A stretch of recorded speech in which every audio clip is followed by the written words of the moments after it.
नेता प्रतिपक्ष राहुल गांधी दरभंगा के धरती पे इन्होंने शिक्षा संवाद यात्रा के दौरान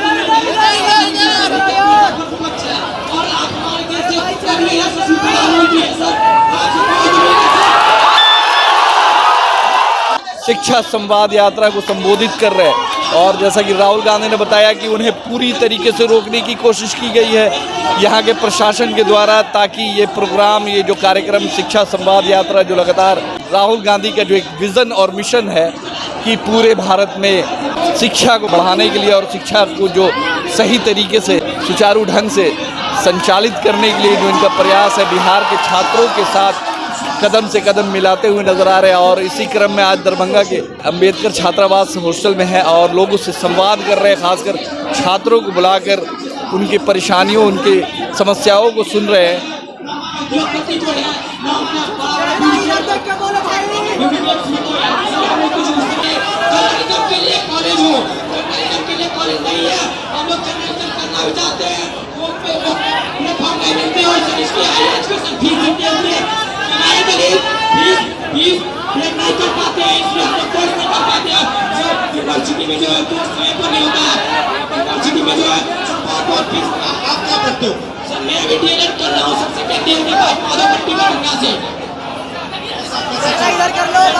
प्रदीप कुमार जो है मंच पे चढ़े राहुल गांधी जी से क्या क्या बात हुई, क्या कुछ कहा उन्होंने, क्या आपकी परेशानी थी?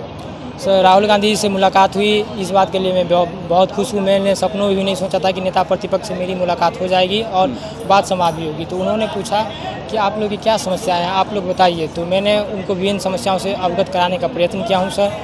तो जैसे कि स्कॉलरशिप से संबंधित मुद्दे हुए, डिग्रियां समय पर नहीं मिलती उससे संबंधित मुद्दे हुए, कॉलेज मतलब जैसे कि छात्रावास में हम लोग के लिए एक कंपटीशन छात्रावास और एक पीजी छात्रावास की मांग भी मैंने उनसे की है। हमारे प्रमंडल के अंतर्गत दरभंगा प्रमंडल में एक कोई भी पत्रकारिता का, जर्नलिज्म का कोई भी कॉलेज नहीं है। तो मैंने उनके लिए भी उनको कहा। और सबसे बेहतर कि सर, जो नई शिक्षा नीति के तहत जो पढ़ाई की फ़ीस है वो 2 गुनी 3 गुनी कर दी गई है और इतना कोर्स को इतना लंबा कर दिया गया है कि हम लोग के जो समाज के लोग हैं वो पढ़ाई से विमुख होते जा रहे हैं। और इतनी जो फीस है सर, गरीब बच्चा कहाँ से पढ़ पाएगा। यही बात से मैंने उनसे की है और यही समस्या उनके समक्ष रखा है सर। तो लगता है कि बिहार की शिक्षा व्यवस्था अभी भी बदली नहीं है? सर, ऐसा तो बिल्कुल कहना गलत होगा कि बिल्कुल नहीं बदली है। कुछ तो बदलाव जरूर हुई है, लेकिन एक जो अमूलचूल परिवर्तन होना चाहिए था उस स्तर से नहीं, उस गति से नहीं हुई है।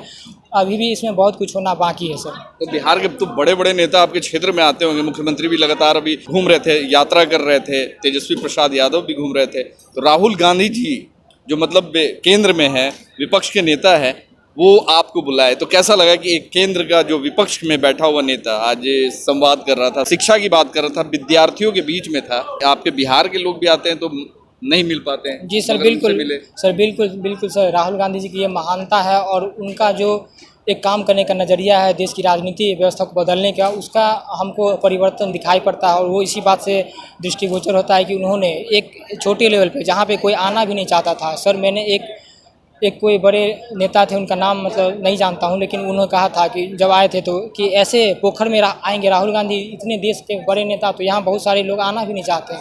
अभी भी हम लोग से जो नफरत है वो नफरत को तौर पे देखा जाता है। तो यहाँ पे नेता प्रतिपक्ष आए और उन्होंने इतने अच्छे शालीनता से बात की, इस बात से मैं बेहद प्रसन्न हूँ सर। तो लग रहा है कि युवाओं के दिल में, बिहार के युवाओं के दिलों में राज करेंगे राहुल गांधी। अगर यहाँ से कांग्रेस को सीट मिलता है तो लग रहा है कि आने वाले चुनाव में यहाँ के लोग कांग्रेस को इन सब मुद्दों पे वोट करेंगे। बिल्कुल सर। और जहाँ तक आपने कहा कि छात्र के दिलों में, तो छात्र के दिलों में वही नेता राज करेंगे जो छात्रों की मुद्दा को उठाएंगे। जैसे बेरोजगारी सबसे बड़ी मुद्दा होती है, एक बेरोजगार छात्र का दुख सिर्फ बेरोजगार छात्र ही समझ सकता है।